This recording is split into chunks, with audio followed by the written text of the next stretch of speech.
चलिए आज फिर हम लोग कंपैरेटिव एनालिसिस करते हैं पार्लियामेंट और स्टेट लेजिस्लेचर्स के बीच में। अब हम ऑफिसर्स ऑफ द पार्लियामेंट से शुरू करेंगे आर्टिकल 89 से। ठीक है, आर्टिकल 89 कहता है कि vice president of India shall be ex officio chairman of the council of states. ये याद रखिएगा, ठीक है, ये भी बहुत पॉपुलर सवाल है, ये आता है। Clause 2 of Article 89 reads that the Council of State shall, as soon as may be, choose a member of the Council to be a deputy chairman thereof, and so often the office of deputy chairman becomes vacant, Council shall choose another member to be deputy chairman. तो देखिए, chairman तो already fix कर दिया है constitution ने, वो है vice president of India, he is the ex officio chairman of the Rajya Sabha. जो डेप्यूटी चेयरमैन है, he is chosen by the council. ठीक है, फिर हम आ जाते हैं आर्टिकल 1990 पे। 90 कहता है vacation and resignation of and removal from the office of deputy chairman. It reads that a member holding office as deputy chairman of Council of State shall vacate his office if he ceases to be the member of the council. ठीक है, second situation जो clause sub clause B में जो बताई गई है, if he resigns from his office, तो resignation किसको एड्रेस होगा? रेजिग्नेशन चेयरमैन को एड्रेस्ड होगा। ठीक है, if the deputy chairman is resigning then the resignation shall be addressed to the chairman. Chairman कौन है? Vice president. Sub clause C reads he may be removed from his office by a resolution of the council passed by the majority of the then members of the council. इसका मतलब है majority से अगर resolution pass हो गया then he may be removed. तो इनका removal कैसे हो सकता है? By a resolution passed by the majority. अब प्रोवाइजो में लिखा है कि 14 डे की प्रीवियस नोटिस देनी पड़ती है, इससे ज़्यादा इसमें कुछ इंपॉर्टेंट नहीं है। बस ध्यान रखिएगा कि सीट वेकेट हो जाएगी आर्टिकल 90 में if the deputy chairman ceases to be the member of council of state, he may resign from his office by addressing a resignation in writing to the chairman. chairman कौन है? vice president. or he may be removed from his office by the resolution passed by Rajya Sabha. ठीक है, अब article 91 reads power of the deputy chairman or other person to perform the duties of the office of or to act as a chairman. It reads that while the office of chairman is vacant or during any period when the vice president is acting as or discharging functions of the president, the duties of the office shall be performed by the deputy chairman, or if the office of deputy chairman is also vacant, by such member of the council of states as the president may appoint for that purpose. Clause 2 reads of Article 91 that during the absence of the chairman from any sitting of the Council of States, the deputy chairman, or if he is also present, or if he is also absent, such person may be determined by the rules of the procedure of the council, or if no such person is present, such other person as may be determined by the council shall act as chairman. तो अब आप लोग, क्योंकि अगर आप ये पहली बार पढ़ रहे होंगे तो आप कंफ्यूज हो सकते हैं कि एक जगह प्रेसिडेंट अपॉइंटमेंट कर रहे हैं और दूसरी जगह काउंसिल अपॉइंटमेंट कर रहा है, तो आप याद कैसे रखेंगे? डिफरेंसेस क्या है? आपको दो शब्दों का ध्यान रखना है, वेकेंसी का और एब्सेंस का। ठीक है, जब वेकेंसी का सवाल है तो प्रेसिडेंट इज द पर्सन वो अपॉइंट्स। ठीक, क्योंकि आर्टिकल 91 का जब आप क्लॉज 1 देखेंगे तो वो बात करता है वेकेंसी की, when the office is vacant। ठीक है, तो ऐसी सिचुएशन में it is only and only the president वो मैं अपॉइंट। बट जब बात होती है एब्सेंस की, सीट वैकेंट नहीं है, एब्सेंस है, वहां पे चेयरमैन इज एब्सेंट या डेप्यूटी चेयरमैन एब्सेंट है, तब जो पर्सन है वो has to act as a chairman, वो डिटरमाइन होगा by the rules of procedure of the council. ये पहला रूल है। और अगर क्या कहते हैं, ऐसा कोई भी पर्सन प्रेसिडेंट नहीं है, वो can act as a chairman in accordance with the rules of the procedure of the council, तो काउंसिल खुद ही डिटरमाइन कर सकती है कि कौन सा पर्सन एक्ट करेगा एज अ चेयरमैन। ठीक है, so there are two steps. First is act in accordance with the rules, and if there is no such qualified person in accordance with the rules, then such other person as the council may determine. ठीक है, first step अगर नहीं comply with हो पाता है तभी second step पे जाएंगे। तो आर्टिकल 91 के क्लॉज 1 और क्लॉज 2 में मेन डिफरेंस याद रखिएगा। अगर कभी भी आपको सवाल आए कि जब office of chairman is vacant और if the vice president is discharging the function of the president, तब तो आपको पता है सीधे से उसका आंसर ये होगा कि deputy chairman will perform the functions of the chairman. लेकिन जब deputy chairman is also vacant तब कौन परफॉर्म करेगा फंक्शंस? तब such member of the council of state as the president may appoint. जब वेकेंसी की बात है तो प्रेसिडेंट, जब एब्सेंस की बात है तो rules of procedure of the council, and in absence of such person such other person as may be determined by the council. ठीक है, तो एब्सेंस और वेकेंसी में मेन डिफरेंस है, ये याद रखिएगा, अभी आपको काम आएगा कई आर्टिकल्स में। रिमेंबर दिस डिफरेंस, वेकेंसी में प्रेसिडेंट, एब्सेंस में rules of procedure of the council, और determination by the council if qualified person in accordance with the rules of procedure is not available. Then we come to Article 92. It says that the chairman or deputy chairman not to preside while a resolution for his removal from his office is under consideration. It says that at any sitting of the Council of States, while the resolution for removal of the vice president from his office is under consideration, the chairman, or while any resolution for the removal of deputy chairman from his office is under consideration, the deputy chairman shall not, even though he is present, he will not preside. और article 91 के clause 2 के provision ऐसे apply करेंगे as if such person is absent. ठीक है, तो अगर मान लीजिए प्रोसीडिंग्स चल रही है for the removal of chairman और डेप्यूटी चेयरमैन, ठीक है, तो ये लोग अगर प्रेजेंट भी होंगे तो भी ऐसा माना जाएगा कि एब्सेंट है, क्योंकि ये प्रिसाइड नहीं कर सकते उस प्रोसीडिंग को। ठीक है, हाँ, chairman or the deputy chairman as the case may be shall have the right to speak in or otherwise take part in the proceeding of the Council of State while the resolution for the removal of the vice president from his office is under consideration in the council, but notwithstanding anything in article 100 he shall not be entitled to vote at all on such resolution or on any other matter during such proceeding. अच्छा, होता क्या है, ये जो chairman और जो deputy chairman होते हैं अगर प्रिसाइड करते हैं तो ये कास्टिंग वोट कास्ट करते हैं। ठीक है, पर यहाँ पे इनका वोटिंग राइट्स ले लिया गया है। They will not be entitled to vote at all on such resolution जो उनके रिमूवल में कंसिडर हो रहा है। अब एक बड़ी इंटरेस्टिंग बात ये है आर्टिकल 92 के कॉन्टेक्स्ट में कि यहाँ पे डेप्यूटी चेयरमैन का वर्ड एब्सेंट है। ठीक है, यहाँ पे सीधे लिखा हुआ है कि the chairman shall have the right to speak in and otherwise to take part in the proceedings of the Council of State while the resolution for his removal from the office of Vice President is under consideration in the Council. यहाँ पे सिर्फ chairman के right to speak in और his right to take part in the proceedings की बात की गई है। यहाँ पे डेप्यूटी चेयरमैन का वर्ड एब्सेंट है, लेकिन in accordance with the rules of procedure जो कि फ्रेम्ड है उसके हिसाब से और रूल्स ऑफ नेचुरल जस्टिस भी ये डिमांड करते हैं कि deputy chairman should also have the right to speak in. ठीक है, हालांकि कॉन्स्टिट्यूशन डेप्यूटी चेयरमैन की बात नहीं करता है, लेकिन जो रूल्स ऑफ प्रोसीजर जो फ्रेम्ड है, जो रूल्स ऑफ नेचुरल जस्टिस है, उनके हिसाब से deputy chairman has a right to speak in and take part in the proceedings जब उसका रिमूवल कंसिडर हो रहा है, but he can not preside. ठीक है, तो एक बात का ध्यान रखिएगा, अगर ऑब्जेक्टिव टाइप में ऐसा सवाल आता है तो आपको सिर्फ कॉन्स्टिट्यूशन के बेयर टेक्स्ट के हिसाब से चलना है।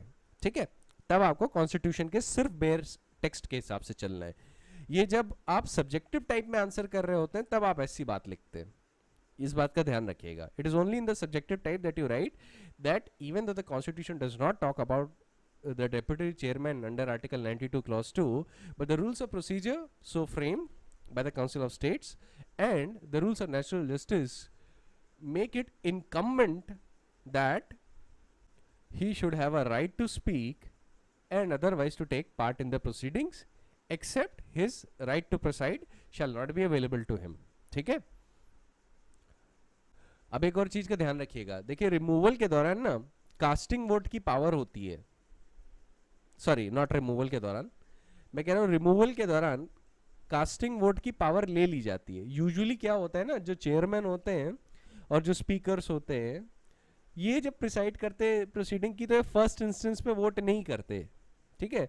इनके पास कास्टिंग वोट की पावर होती है कि मान लीजिए एक किसी सिचुएशन में इक्वालिटी ऑफ वोट्स की सिचुएशन आ गई, डेडलॉक की सिचुएशन आ गई, तो ऐसी सिचुएशन में ये लोग अपना कास्टिंग वोट डालते हैं, ठीक है।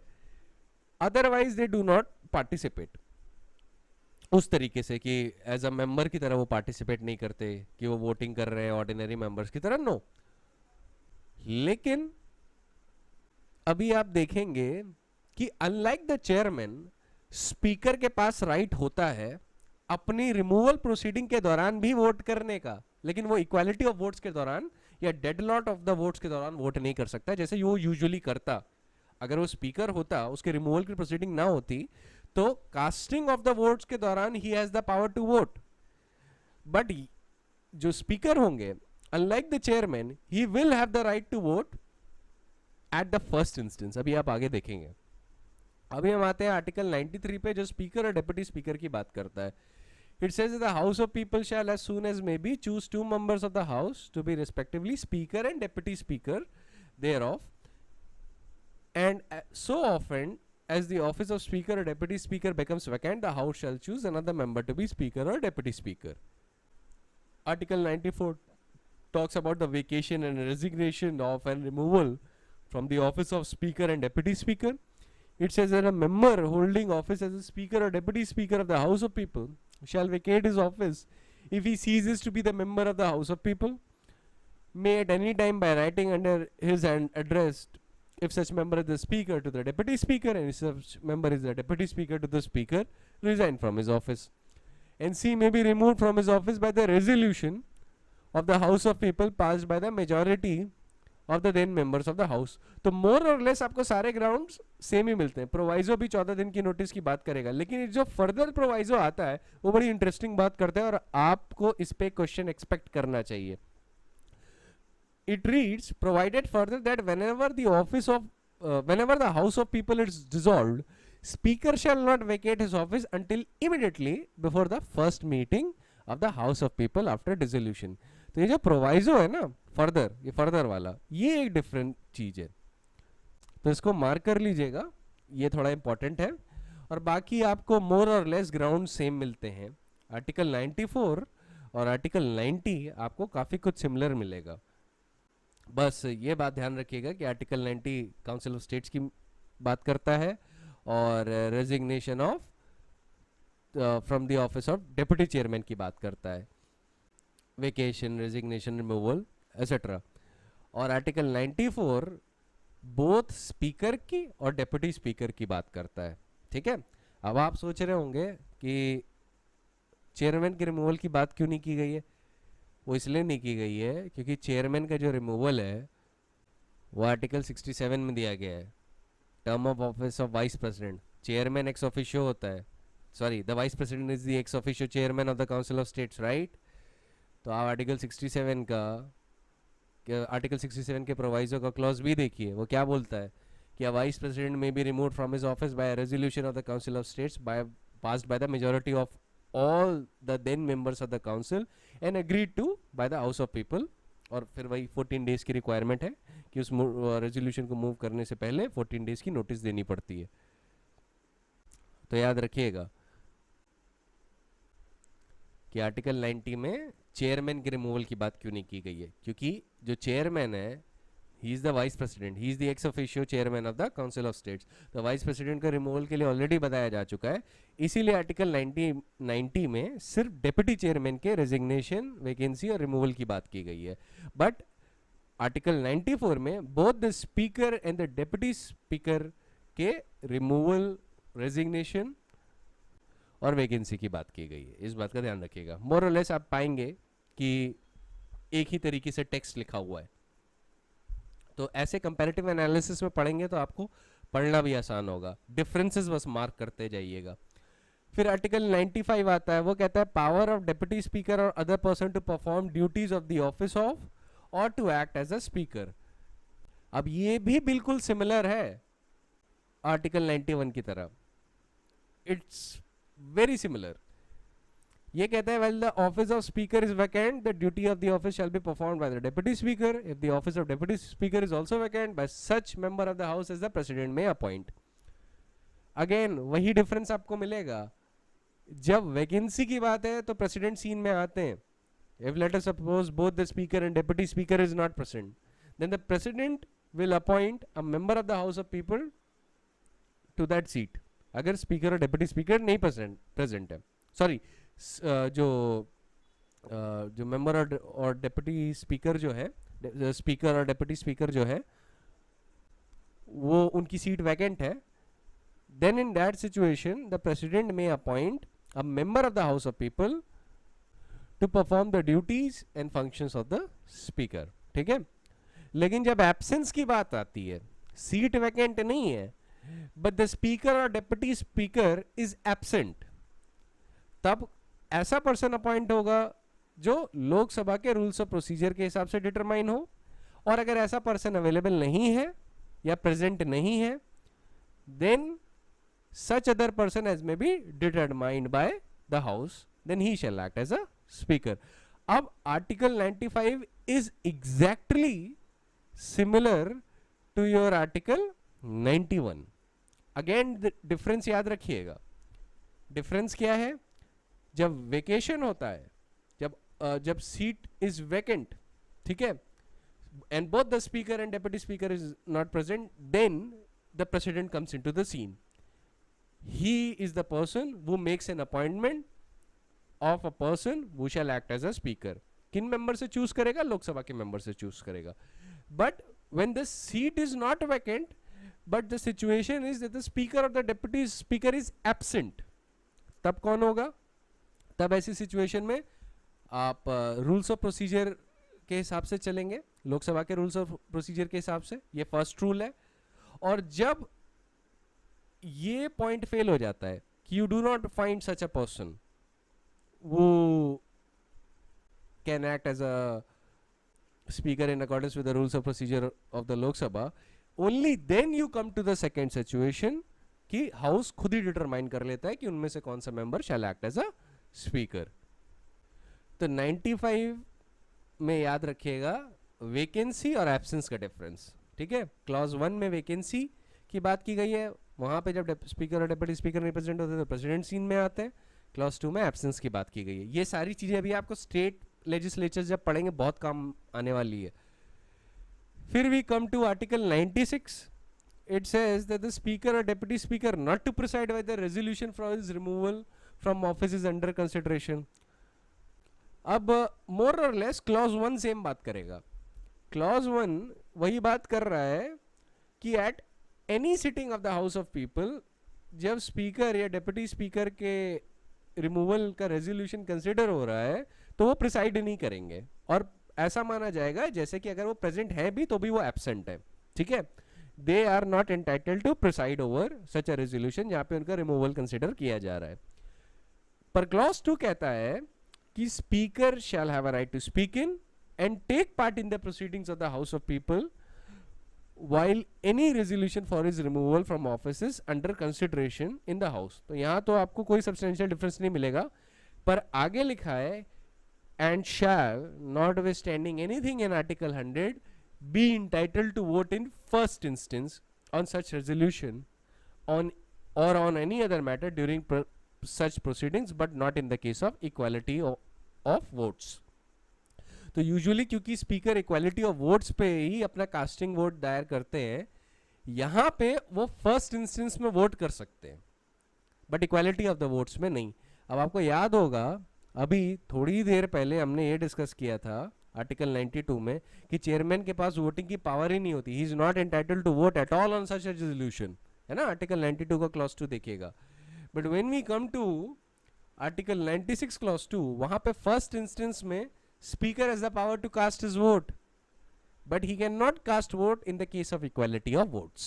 ठीक है, तो ये डिफरेंस याद रखिएगा. इट इज अ डिफरेंस, तो you need to mark it. Then we come to 97. वो सैलरीज अलाउंस की बात करता है कि वो वैसी हो सकती हैं जैसे पार्लियामेंट में फिक्स बाय लॉ, और जब तक वो प्रोविजन नहीं बना है देन वही सेकंड शेड्यूल के हिसाब से वो चलेगा. So it's not not an important provision, बस एक बार पढ़ लीजिएगा, दिमाग में रख लीजिएगा. Nothing much. Then we come to Secretariat of the Parliament. It reads that each house of the Parliament shall have a separate secretarial staff. Mark this. It is important. Proviso कहता है कि ऐसी पोस्ट बनाई जा सकती है which is common to both house of the Parliament, but it is mandated कि दोनों हाउस का एक separate secretarial staff होना चाहिए. Then we come to clause 2 of Article 98. It reads that the Parliament may by law regulate the recruitment and condition of service of persons appointed to the secretarial staff of the either house. और जब तक उसके बारे clause 3 फिर वही read करेगा कि जब तक उसके बारे में प्रोविजन पार्लियामेंट नहीं बनाती है बाय लॉ, तो द प्रेसिडेंट में after consultation with the speaker of the house of people and chairman of the council of state may make rules for regulating the recruitment and condition of service of persons appointed to the secretarial staff of the House of People or the Council of States, and the rules so made shall have effect subject to the provisions of any law made by Parliament. तो it is very simple. आप अक्सर देखेंगे constitution में, खास तौर से जब आप लेजिस्लेचर या यूनियन पार्लियामेंट के प्रोविजंस पढ़ रहे होंगे, तो उसमें आप पाएंगे कि जब पार्लियामेंट का प्रोविजन नहीं रहता है, then it is usually the president of India who steps in to fill the gap.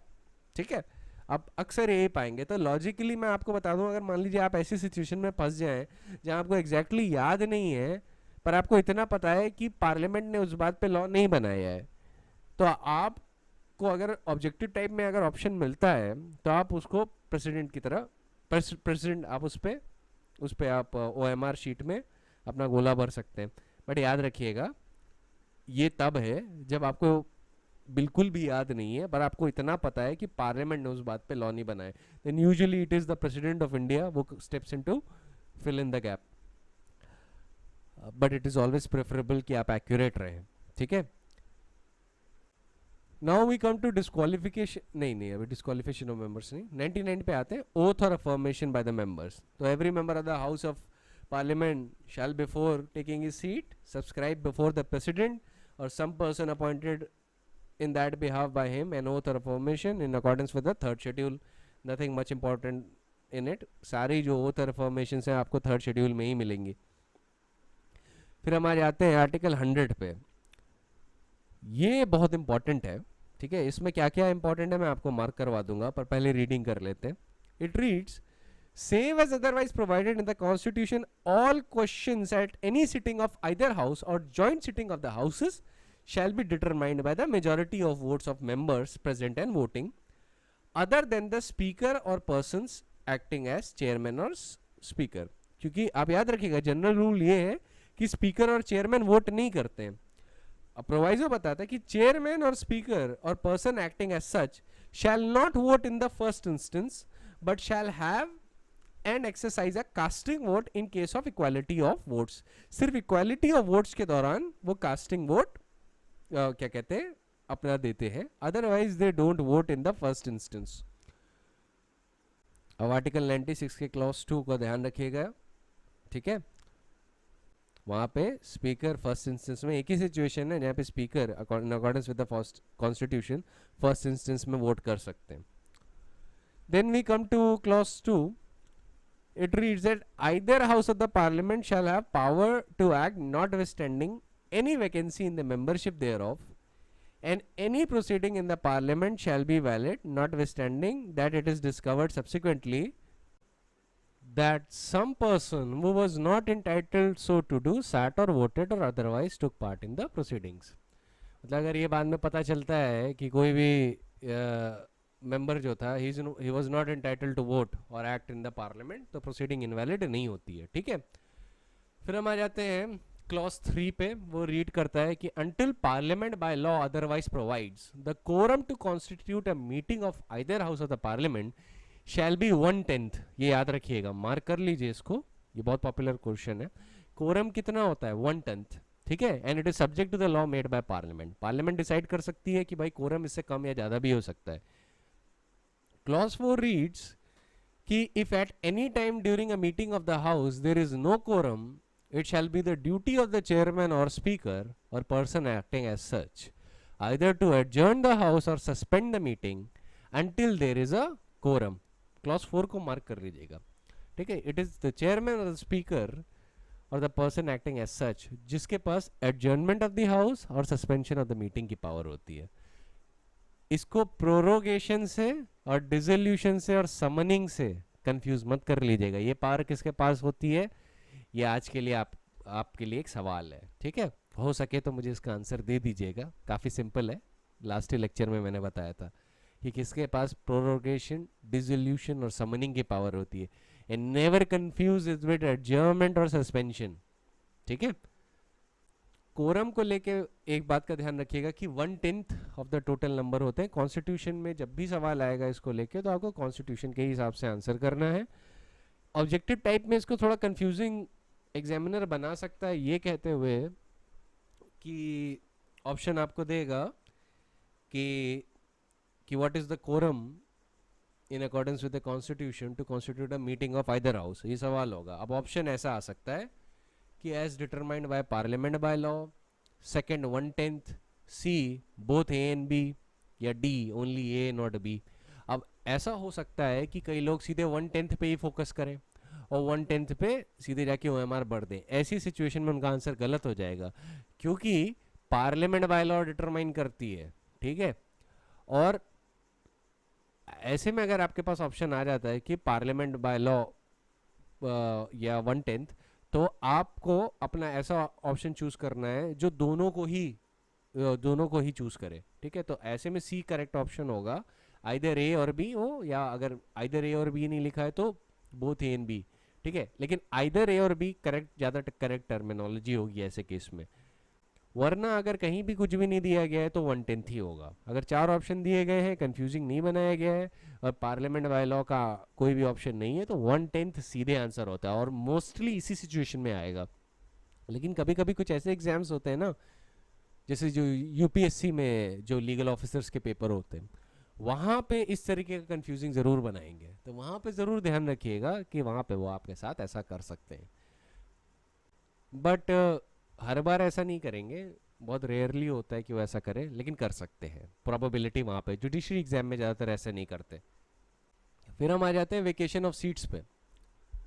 Article 101 it reads that no person shall be the member of both houses of parliament and the provision shall be made by the parliament by law for vacation by a person who is chosen a member of both houses of his seat in one house or the other. कि मतलब दोनों houses में अगर वो मान लीजिए member बन गए हैं तो पार्लियामेंट डिटरमाइन करती है कि आप दोनों में से किसी एक सीट को वैकेट करिए. और पार्लियामेंट कैसे डिटरमाइन करेगी? By law. Then we come to clause 2. No person shall be the member of both houses of parliament and of the houses of legislature of a state, and if a person is chosen a member of both of parliament and the houses of the legislature of the state. अब यहाँ पे president scene में आएंगे, देखिएगा.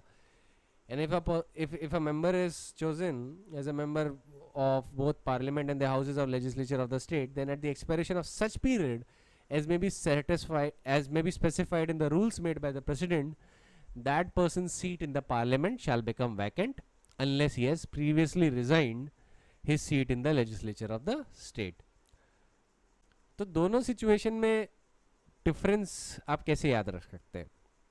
देखिए, आप अपने दिमाग में एक सिचुएशन डालिए कि जब ऐसी सिचुएशन है कि मेंबर एक पैरेलल सिचुएशन में, कि मतलब बोथ हाउसेस का मेंबर है, तब पार्लियामेंट सीन में आएगी, ठीक है. पार्लियामेंट बाय लॉ डिटरमाइन करेगी कि वो कौन सा सीट वेकेट करे.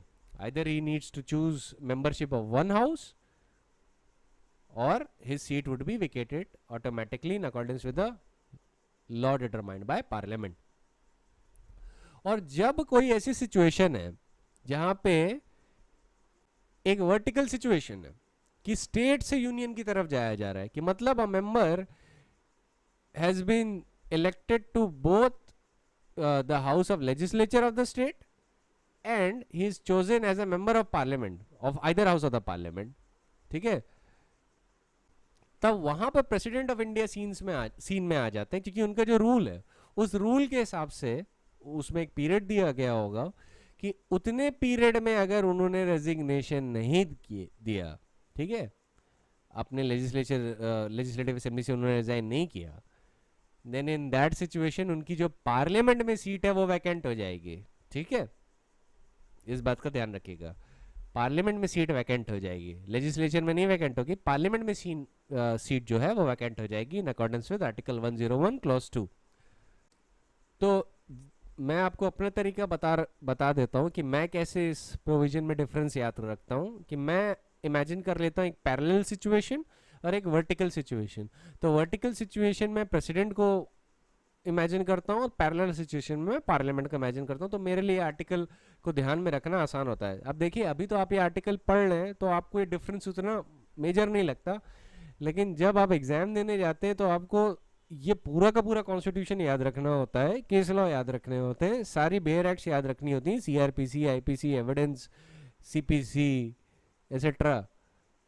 तब ना ये जो छोटी छोटी चीजें ना बड़ी मैटर कर रही आती हैं। क्योंकि देखिए कभी कभी क्या होता है, एक ऑप्शन में मेक और ब्रेक यू, तो ऐसी सिचुएशन में इट इज प्रेफरेबल कि आप जितना हो सके एक्यूरेट रहें।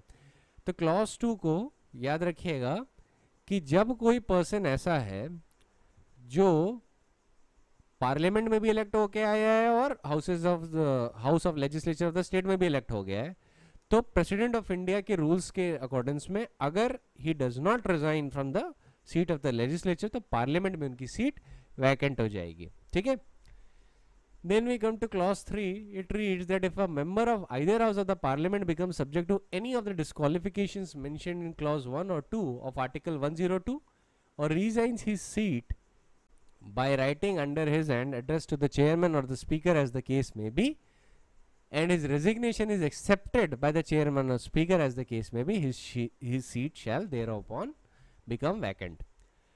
इसका प्रोवाइजो का मेन ध्यान रखिएगा। प्रोवाइजो में लिखा है कि in case of any resignation referred to in clause B, if the information received or otherwise and after making such inquiry as he thinks fit, chairman or speaker as the case may be satisfied that the resignation is not voluntary or genuine, then he shall not accept such resignation. Clause 4 reads, if for a period of 60 days a member of either house of parliament is without permission of the house absent from all meetings, the house may declare his seat vacant. ये बहुत popular question है, बहुत सारे exams में पूछा जाता है। ठीक है, तो mark this period of 60 days. और प्रोवाइजो का भी ध्यान रखिएगा कि ये जो कंप्यूटेशन होगा 60 डेज का, उस कंप्यूटेशन के लिए कोई भी अकाउंट नहीं लिया जाएगा उस पीरियड का when the house is prorogued और adjourned for more than 4 consecutive days. तो इस पूरे आर्टिकल में आपको क्लॉज 4 से जो क्वेश्चन आना सबसे ज्यादा प्रोबेबल है। ठीक है, सबसे ज्यादा प्रोबेबिलिटी है क्लॉज 4 से सवाल पूछे जाने की, और आता भी है ऐसा। Then we come to article 102. It talks about the disqualification for membership. It reads that a person shall be disqualified for being chosen as and for being a member of either house of the parliament if he holds any office of profit under the government of India or the government of any state other than the office declared by the parliament by law not to disqualify its holder. B, if he is of unsound mind and stands so declared by the competent court.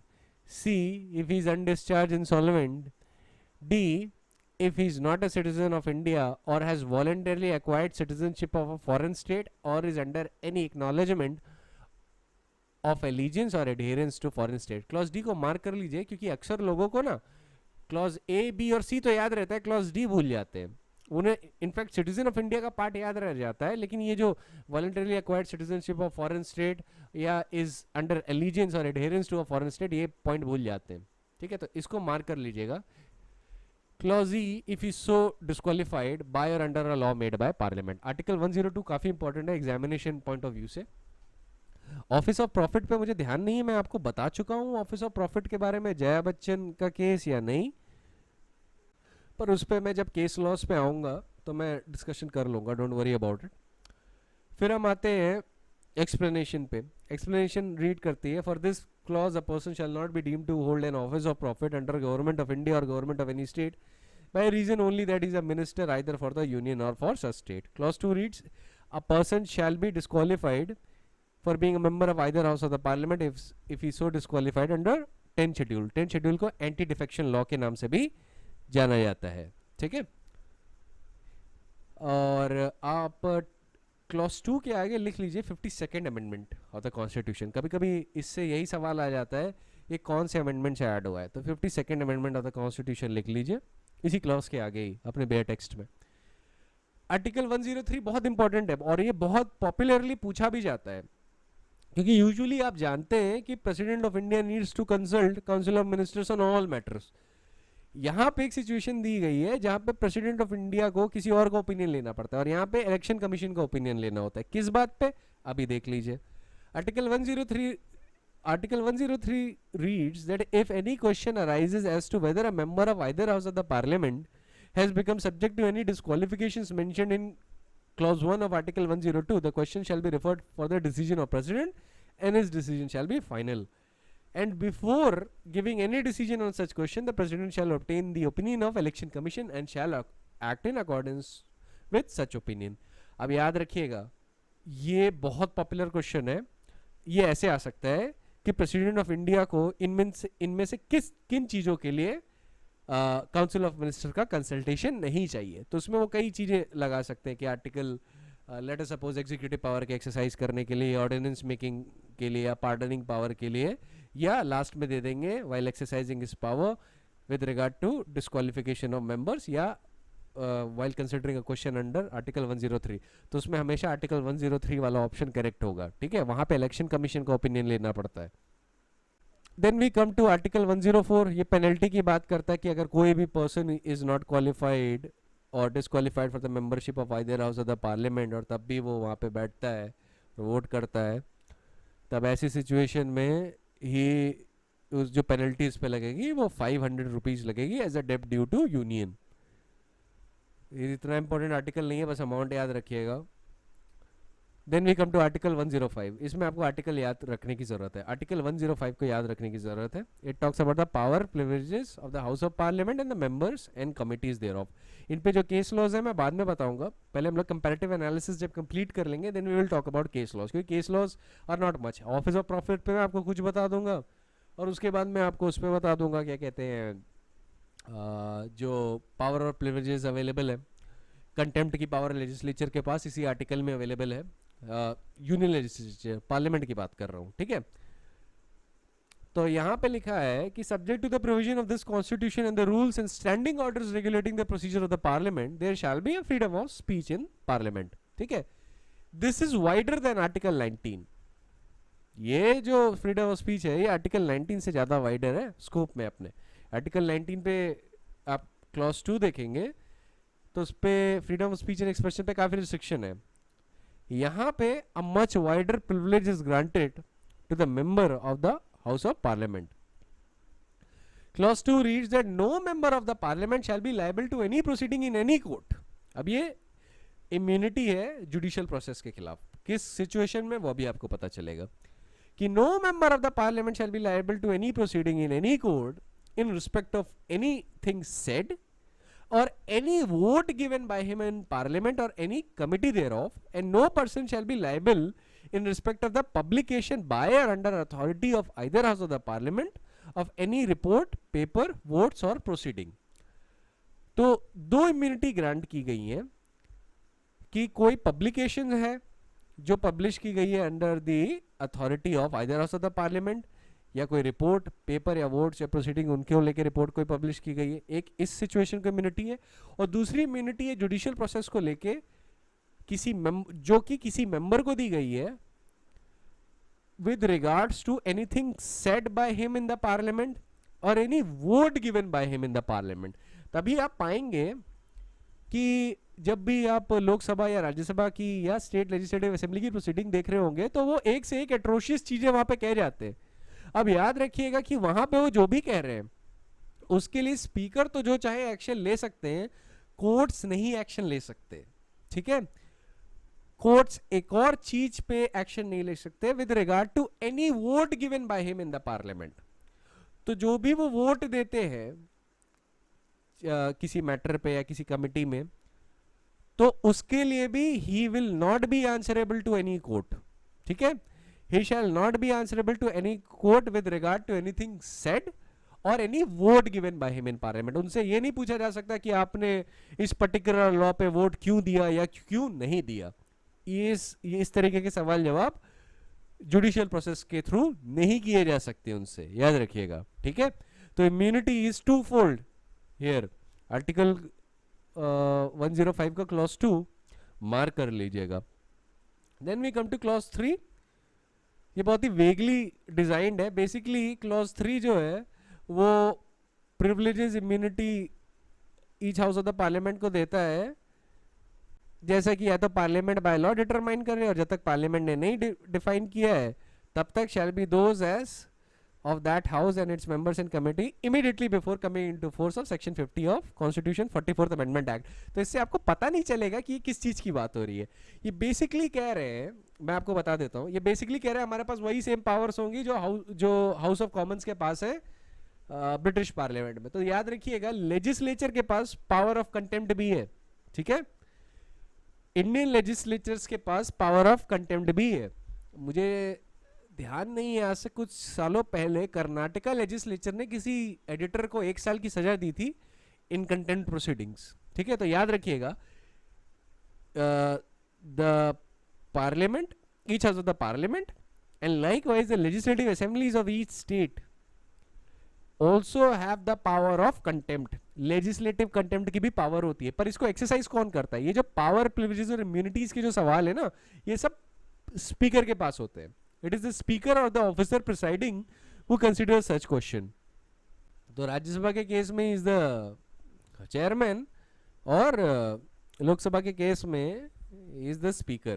ठीक है, clause 4 पे आ जाते हैं. Provision of clauses 1, 2 and 3 shall apply in relation to persons who by the virtue of this constitution have the right to speak in and otherwise to take part in the proceeding of the House of Parliament or any committee thereof as they apply in relation to the members of the parliament. तो किन की बात हो रही है? Ministers और attorney general of India की बात हो रही है. ठीक है, इस पे मैं केस लॉज आपको बाद में बताऊंगा. हम कंपैरेटिव एनालिसिस के बाद ही केस लॉज पे मूव करेंगे. ठीक है, तो ऑफिस ऑफ प्रॉफिट को लेके एक डिस्कशन रखेंगे, लेजिस्लेटिव इम्यूनिटीज को लेके एक डिस्कशन रखेंगे, और judicial conflict with the legislature, बड़ा इंटरेस्टिंग टॉपिक है, उसको लेके एक डिस्कशन रखेंगे. ठीक है, आई थिंक एक ही लेक्चर लगेगा उसके लिए, so it is not much complicated. फिर आर्टिकल 106 आ जाता है salaries and allowances of the members. इसमें वही है पार्लियामेंट बाय लॉ, और जब तक पार्लियामेंट नहीं डिटरमाइन करती तो वैसी ही होगी जैसे constituent assembly of the dominion of India की थी. ठीक है, अब हम आ जाते हैं स्टेट्स पे. ऑलराइट, तो इसका हम लोग बड़ा शॉर्ट सा डिस्कशन करेंगे. आर्टिकल 178 सेम बात कर रहे हैं, लेजिस्लेटिव असेंबली का भी स्पीकर और डेप्यूटी स्पीकर होगा. It is exactly the same as the provisions we just read. Then article 179 कहता है कि जो आपका जो स्पीकर और डेप्यूटी स्पीकर है लेजिस्लेटिव असेंबली का, he shall vacate his office if he ceases to be the member. In writing he may resign. अगर वो मेंबर स्पीकर है तो डेप्यूटी स्पीकर को रेजिग्नेशन एड्रेस करेगा, डेप्यूटी स्पीकर है तो स्पीकर को रेजिग्नेशन एड्रेस करेगा, और he may be removed from his office by resolution of the assembly passed by the majority of all the members of assembly. Exactly the same provision आपको मिलेंगे. Proviso भी same है, दोनों proviso same है. 14 days की notice का भी, और ये है कि the speaker shall not vacate his office until immediately before the first meeting of the assembly after its resolution. Again the same provision. Article 180 talks about the power of deputy speaker or other person to perform the duties of the office of or act as the speaker. Again vacancy और absence का difference रखिएगा. तो क्योंकि हम state की बात कर रहे हैं तो वैकेंसी के लेवल पे अब गवर्नर साहब आ जाएंगे, और एब्सेंस की सिचुएशन में सेम चीज है, rules of the procedure of the assembly, और if no such person is present then person as may be determined by the assembly. फिर अगेन आर्टिकल 181 भी जो रिमूवल की बात करता है, सेम प्रोविजन है, कोई डिफरेंस नहीं है. फिर आर्टिकल 182 पे आ जाते हैं, वो बताता है कि लेजिस्लेटिव काउंसिल अगर है किसी स्टेट में तो चेयरमैन और डेप्यूटी चेयरमैन होंगे वहां पे. उनको कौन चूज करेगा? उनको लेजिस्लेटिव काउंसिल चूज करेगी. ठीक है, अब यहाँ पे थोड़े डिफरेंसेस आएंगे, क्योंकि यूनियन लेवल पे पार्लियामेंट पे vice president of India was ex officio chairman. यहाँ पे both the chairman and the Vice chairman, sorry, chairman and the deputy chairman of the legislative council are chosen by the legislative council. Vacation and resignation पे provision काफ़ी same है कि वो vacate कर देंगे seat if he ceases to be the member of the council. Resignation को भी लेके सेम है, रिमूवल को भी लेके सेम है, और प्रोवाइजो का भी 14 डेज की नोटिस का सेम है प्रोविजन. ठीक है. आर्टिकल 184 भी काफ़ी सेम है पार्लियामेंट से कि जब office of chairman is vacant तो कौन परफॉर्म करेगा? डेप्यूटी चेयरमैन, उसकी जो ड्यूटीज हैं. और अगर deputy chairman is also vacant तब कौन परफॉर्म करेगा? गवर्नर. जब एब्सेंस का सवाल है तब कौन सीन में आ जाएगा? Rules of procedure of the council. और अगर ऐसा पर्सन नहीं प्रेजेंट है तो such other person has been determined by the council. तो यहाँ पे भी कोई डिफरेंस नहीं है. अब आर्टिकल 185 में आपको एक डिफरेंस मिलेगा और एक मेजर डिफरेंस मिलेगा, और क्लॉज 2 में मेजर डिफरेंस मिलेगा. ठीक है. आपको याद होगा कि जो आपके चेयरमैन थे काउंसिल ऑफ स्टेट्स के, राज्यसभा के, वो बिल्कुल भी वोट नहीं कास्ट कर सकते थे, पर चेयरमैन देखिएगा कास्ट कर लेगा. इक्वालिटी ऑफ वोट के सिचुएशन में नहीं, फर्स्ट इंस्टेंस में. अब क्लॉज 1 तो वो सेम है कि while the resolution for his removal is under consideration, chairman या deputy chairman as the case में भी, ही विल नॉट प्रिसाइड. लेकिन क्लॉज 2 में लिखा है कि chairman have the right to speak in and take part in the proceedings of the legislative council while the resolution for his removal is under consideration. यहाँ तक तो बात ठीक है. आगे देखिए, notwithstanding anything under article 189 he will be entitled to vote only in the first instance. ये provision absent था आपके राज्यसभा के चेयरमैन को लेके. याद होगा आपको, राज्यसभा के चेयरमैन को लेके ये प्रोविजन था ही नहीं. he was not entitled to vote at all. he couldn't vote even in the first instance. Speaker तो कर सकते थे, बट स्टेट लेवल पे chairman also can cast the vote on the first instance. The chairman of the state, of the legislative council of the state, can cast the vote in the first instance. याद रखिएगा, ये बड़ा crucial difference है, so you need to mark it. Otherwise, mostly provision in pari materia are the same. ठीक है. In pari materia का मतलब होता है कि material circumstances में इनकी parity है. अब ये literal sense में मैं उसको ले रहा हूँ. ठीक है. pari materia का expression लिटरल सेंस में मैं ले रहा हूँ, ये मैक्सिम के सेंस में नहीं ले रहा. मैक्सिम के सेंस में जब पैरी मटेरिया का सवाल आता है तो मैक्सिम के सेंस में पैरी मटेरिया मींस कि जब दो different statute deals with the same subject matter and form the part of same subject matter. ठीक है. जब दो प्रोविजन जो है दो डिफरेंट स्टैट्यूट के वो एक ही सब्जेक्ट मैटर से डील करते हैं, तब ऐसी सिचुएशन में हम कहते हैं pari materia it is almost the same. पर मैं लिटरल सेंस में ले रहा हूँ. कभी कभी आप जजमेंट ज्यादा पढ़ते हैं ना, तो कभी कभी जजेस ये जो पैरी मटेरिया का शब्द है वो लिटरल सेंस में यूज करते हैं. इसमें पैरी शब्द का कॉनोटेशन पैरिटी से है, मटेरिया शब्द का कॉनोटेशन मटेरियल से है. ठीक है. तो ध्यान रखिएगा, स्टैट्यूटरी रूल्स ऑफ इंटरप्रिटेशन में इसकी मीनिंग थोड़ी अलग हो जाएगी, और लिटरल सेंस में इसकी मीनिंग वैसी है जिस सेंस में मैं यूज कर रहा हूँ. तो मुझे ध्यान था कि आपको बताना ज़रूरी है, क्योंकि जजमेंट्स पढ़ते हैं तो मेरी भी एक आदत लगी हुई है ना, जजमेंट्स पढ़ के थोड़ा वो जजेस वाला एक्सप्रेशन यूज़ करने में आसानी होती है. तो पैरी मटेरिया यहाँ पे मैं लिटरल सेंस में यूज़ कर रहा हूँ कि mostly the provision is equal in most fair, in material circumstances it is equal, पर सेम सब्जेक्ट मैटर से डील नहीं करता है. याद रखिएगा, स्टैट्यूटरी इंटरप्रिटेशन के कॉन्टेक्स्ट में पैरी मटेरिया तब होता है जब दो स्टैट्यूट के दो डिफरेंट स्टैट्यूट के प्रोविजन एक ही सब्जेक्ट मैटर से डील करते हैं. ठीक है. So do not confuse the two. खैर, फिर हम आ जाते हैं आर्टिकल 186 में. फिर सैलरीज एंड अलाउंस को लेके बात की गई है कि लेजिस्लेटिव असेंबली को डिटरमाइन कर ले, legislative of state by law determine कर ले. जब तक लॉ नहीं बनाए तो सेकंड शेड्यूल के हिसाब से चलेगी.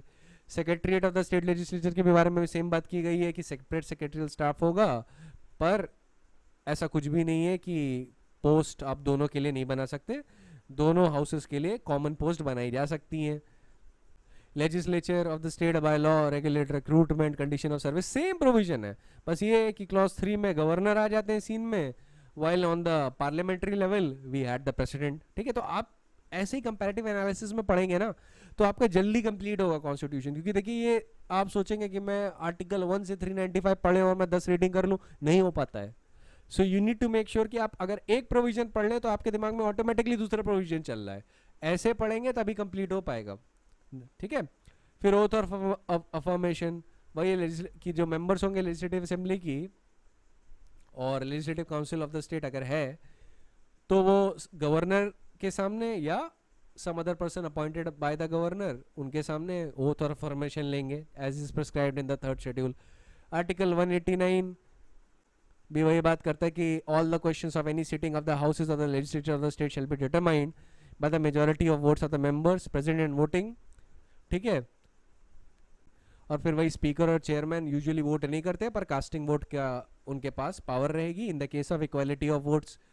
फिर क्लॉज 2 आपको फिर वही सेम बात बोलेगा स्टेट लेवल पे कि let us suppose there is a vacancy in the membership in a particular house of the legislature, nonetheless legislature shall have the power to act and the proceeding shall be valid if it is subsequently discovered कि किसी member who was not qualified to take part in or was not entitled to sit or vote in the proceedings actually sat in the proceeding and voted in the proceeding, तो irregularity या illegality other proceedings will not affect it। ठीक है, कि वो person was not qualified to vote in the parliament फिर भी उसने vote कर दिया तब भी validity of the legislative proceedings will not be affected। Clause 3 पे आ जाते हैं, सेम बात है, कोरम कितना होगा 1/10 और if the legislature चाहे तो बाय लॉ खुद ही डिटरमाइन कर सकता है क्या कोरम होगा, तो वही सेम प्रोविजन है। यूनियन लेवल पे क्या था, पार्लियामेंट डिटरमाइन कर रही थी बाय लॉ या 1/10 था। स्टेट लेवल पे क्या है, legislature of the state determine कर रहा है बाय लॉ या 1/10। ठीक है, फिर अगर मान लीजिए कोई पर्टिकुलर कोरम उस दिन नहीं अवेलेबल होता है तो क्या है ड्यूटी स्पीकर और चेयरमैन की, एडजर्न कर दें या सस्पेंड कर दें meeting until there is such a quorum. अब आर्टिकल 190 पे एक डिफरेंस मिलेगा आपको, ठीक है, और उस पे ध्यान दीजिएगा। इसमें लिखा है कि no person shall be the member of both houses of the legislature of the state and the provision shall be made by the legislature of the state by law for the vacation by a person who is chosen a member of both houses of his seat in one house और the other.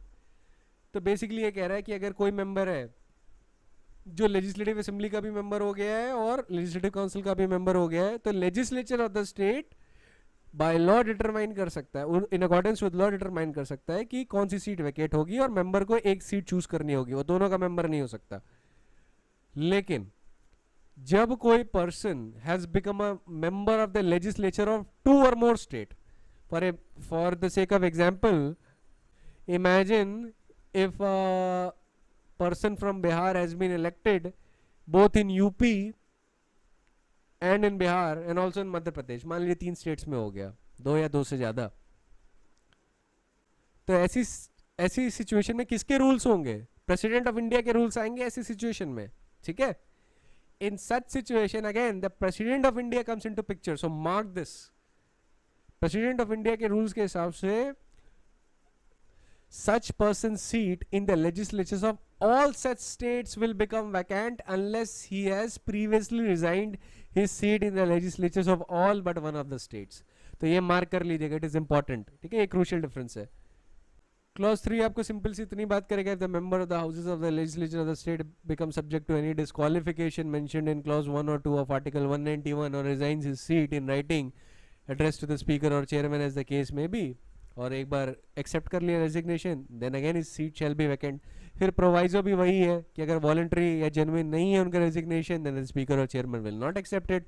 और अगर मान लीजिए कोई person, clause 4 में फिर बात होगी आगे कि अगर 60 डेज के लिए such member is without permission of the house of legislature is absent from all the meetings, उनकी सीट अगेन वैकेंट हो जाएगी। फिर उसका प्रोवाइजो फिर वही बात करता है कि अगर मान लीजिए in computation of the period of 60 days computation के पर्पस के लिए कोई भी अकाउंट उन दिनों का नहीं लिया जाएगा जहां पे द हाउस इज प्रोरोग्ड और adjourned for more than 4 consecutive days. फिर आर्टिकल 191 भी सिमिलर बात कर रहा होगा कि a person shall be disqualified for being chosen as and for being the member of the legislative assembly or the legislative council if he holds an office of profit under government of India or government of any state specified in the first schedule other than the office declared by the legislature of the state by law, not to disqualify its holder. Clause B, if he is of unsound mind and stands so declared by the competent court, if he is undischarged, insolvent, or D, if he is not a citizen of India or has voluntarily acquired the citizenship of foreign state or under acknowledgement or allegiance or adherence of the foreign state, same provision है। और E, disqualified by under a law made by parliament, तो कौन सा law बनाया है parliament ने, representations of people act। ठीक है, एक्सप्लेनेशन वही बात कहती है, he shall not be deemed to hold an office of profit अगर he is only a minister either for the union और for the state. Clause 2 reads that a person shall be disqualified for being a member of the Legislative Assembly or Legislative Council of the state if he so disqualified under 10th schedule. ठीक है, again ये भी 52nd amendment से add किया गया है. Article 192 भी same है कि जब सवाल ये उठता है कि a member has been subject to disqualifications mentioned in clause 1 of article 191 it shall be referred to the governor और उनका डिसीजन फाइनल होगा. और उसके लिए किसका ओपिनियन ऑब्टेन करना होगा? इलेक्शन कमीशन का. ठीक है, सेम है जैसे यूनियन लेवल पे प्रेसिडेंट ऑफ इंडिया को इलेक्शन कमीशन का ओपिनियन लेना पड़ रहा था when the question was with regard to decision on the question of disqualification, वैसे ही स्टेट लेवल पे गवर्नर साहब सीन में आ जाते हैं. आर्टिकल 193 सेम पेनल्टी की बात करेगा कि अगर कोई पर्सन डिस्क्वालिफाइड था और was not entitled to vote sat and voted in such proceeding then penalty कितनी लगेगी? 500 रुपए as a debt due to the state. वहाँ पे यूनियन लेवल पे debt due to the union था, स्टेट लेवल पे debt due to the state है. Article 194 में privileges की भी सेम बात की गई है. there is absolutely no difference. ठीक है, मतलब by and large there is no difference क्योंकि यहाँ पे स्टेट लेवल पे डिस्कशन हो रहा है, वहाँ पे पार्लियामेंट को लेकर डिस्कशन हुआ था अभी जो हमने पढ़ा था. वहाँ पे हमने आर्टिकल 105 देखा था, यहाँ पे हमने आर्टिकल 104 देखा. फिर सैलरीज और अलाउंस को भी लेके प्रोविजन सेम है. अब सैलरीज एंड अलाउंस वो खुद डिटरमाइन कर सकते हैं अपनी by law, legislature of state by law determine कर सकता है, और जब तक वो नहीं है तब तक वैसा ही होगा as the member of the legislative assembly corresponding to the province जैसे उनकी सैलरी थी. ठीक है, तो बाय एंड लार्ज जहां पे प्रोविजन सेम है ना, उनके लिए आप उन्हीं के सामने जो आर्टिकल आपके बेयर टेक्स्ट में लिखा है उसका कंपैरेटिव आर्टिकल यूनियन लेवल पे राइट नेक्स्ट टू उसके लिख लीजिए. ऐसे मान लीजिए आर्टिकल 194 है तो इसी के बगल में आर्टिकल 105 लिख लीजिए. इससे आपको याद हो कि अगर आप एक आर्टिकल पढ़ रहे हैं तो आपको दूसरा आर्टिकल आपका ऑटोमेटिकली रिवाइज हो रहा है. ठीक है, ये जरूर करिएगा. तो आज के लिए हम लोग कंपैरेटिव एनालिसिस यहीं तक रखते हैं. Tomorrow we will do some more discussion on comparative analysis और उसके बाद हम लोग केस लॉस पे आएंगे. ठीक है, so that is it for today. I will see you in the next lecture.